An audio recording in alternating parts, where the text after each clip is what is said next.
أما بعد فأعوذ بالله من الشيطان الرجيم بسم الله الرحمن الرحيم. وقال الله تبارك وتعالى لقد كان لكم في رسول الله أسوة حسنة صدق الله العظيم. وقال الشاعر کیوں نہ ہو ممتاز اسلام دنیا بھر کے دینوں میں، کیوں نہ ہو ممتاز اسلام دنیا بھر کے دینوں میں، وہاں مذہب کتابوں میں یہاں قرآن سینوں میں۔ محترم اساتذہ کرام اور میرے ہم مکتب و ہم سفر ساتھیوں اور بھائیوں، السلام علیکم ورحمۃ اللہ وبرکاتہ۔ آج مجھے جس موضوع پر لب کشائی کرنے کا موقع ملا ہے وہ ہے سیرت النبی صلی اللہ علیہ وسلم۔ بظاہر ایک آسان موضوع ہے لیکن جمعیت پر ہزاروں تصانیف کیا گیا ہے۔ اس مختصر وقت میں اس کا بیان کرنا ناممکن ہے۔ بہرحال اس موضوع پر اظہار قابل ضمیر کرنا سعادت سمجھتا ہوں۔ سامعین گرامی، کچھ دیر کے لیے حال سے رشتہ توڑ کر بھاگتے دوڑتے گھاڑیوں اور ترقی یافتہ دور سے نظر ہٹا کر 15 صدیاں پیچھے جائے، تاریخ کے صفحات کو نکالے اور دیکھیے دنیا میں کیا تھا۔ ظلمت ہی ظلمت تھی، اندھیرا ہی اندھیرا تھا، چور چپا عام تھا، شراب نوشی تھی، زناکاری معروف نہ تھی، افراتفری تھی، اضطراب تھا، بے چینی تھی، بدی کراج تھا، کچھ قبر نے شعلے بڑھتا ہے، کچھ ظلم نے فتنے پہلا ہے، سینوں میں عداوت جاگ اٹھے، انسان سے انسان ٹکرا ہے، اعمال کیا برباد کیا، کمزور کو طاقتور نے جب ظلم و ستم حد سے گزرے تشریف لائے، وہی عظیم شخصیت نے جو سارے کائنات کو ظلمت کے تاریخوں سے نکال کر توحید سے منور کیا۔ میرا مراد امام الانبیاء، خاتم الانبیاء، ہادی برحق، امام المرسل، رشد و ملائک، سعد لولاد، حضرت آمنہ کے لہد جگر سیدنا محمد صلی اللہ علیہ وسلم 12 ربیع الاول کو پیدا ہوئے۔ جب 6 سال کے ہوئے تو ماں وفات پائی، باپ کا انتقال ولادت سے پہلے مدینہ منورہ میں ہو چکا تھا۔ صداقت، امانت، عقل، وفا اور فضل و کمال کی وجہ سے سب قریش مکہ نے آپ صلی اللہ علیہ وسلم کو صادق اور آمین کا خطاب کیا۔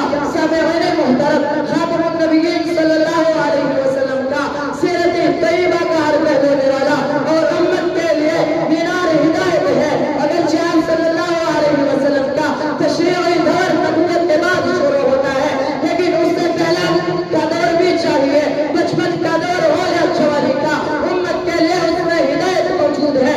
بچپن سے اجتماعی کاموں میں اتنا لگاؤ اور دلچسپی تاکہ جب بیت اللہ شریف کی تعمیر ہو رہی تھی تباسیات کا خاتمہ کر کے ہاتھی مانا فیصلہ کیا اور خود مجرے اسود اٹھا کر کعبے کا تعمیر کیا۔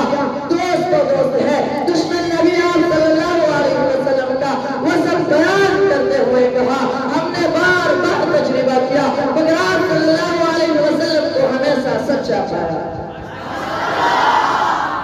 سامعین محترم، وہ رب جو فضا میں بار پیدا کرتا ہے، وہ رب جو ظلمت و شر کے بعد نور سحر پیدا کرتا ہے، اسے اشرف المخلوقات پر رحم آ گیا تو اس نے محمد عربی صلی اللہ علیہ وسلم کو قرآن کے صورت میں انسانیت کا دستور دیا، ہدایت کا منشور دیا، راہ جنتی کا نور دیا۔ قرآن نے شہر بدل دی، گاؤں بدل دی، عقائد بدل دی، راستے بدل دی، منزل بدل ڈالی، تجارت بدل ڈالی، معیشت بدل ڈالی، سخاوت بدل ڈالی، معیشت بدل ڈالی، ظاہر بدل ڈالا، باطن بدل ڈالا، انسان بدل ڈالا، تاکہ اور تیرے معصوم ہمدر بن گئے، معصوم ہمدر بن گئے۔ جو ذرہ تھا وہ گوہر بن گیا، جو مدعو تھا وہ داعی بن گیا، خطرہ تھا دریا بن گیا، پیاسا تھا ساقی بن گیا، لوہا تھا بارش بن گیا،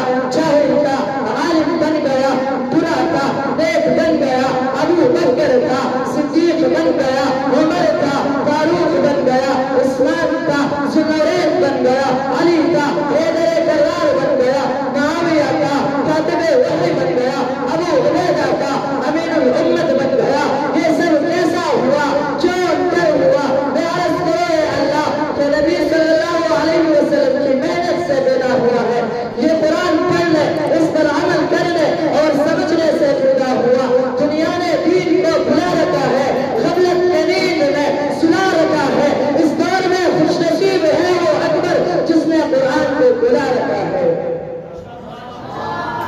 میں اپنا تقریر اس شعر پر ختم کرنا چاہتا ہوں کہ محمد سے وفا تونے تو ہم تیرے ہیں، کہ محمد سے وفا تونے تو ہم تیرے ہیں، یہ جہاں چیز ہے کیا لوگ قلم تیرے ہیں۔ وآخر دعوانا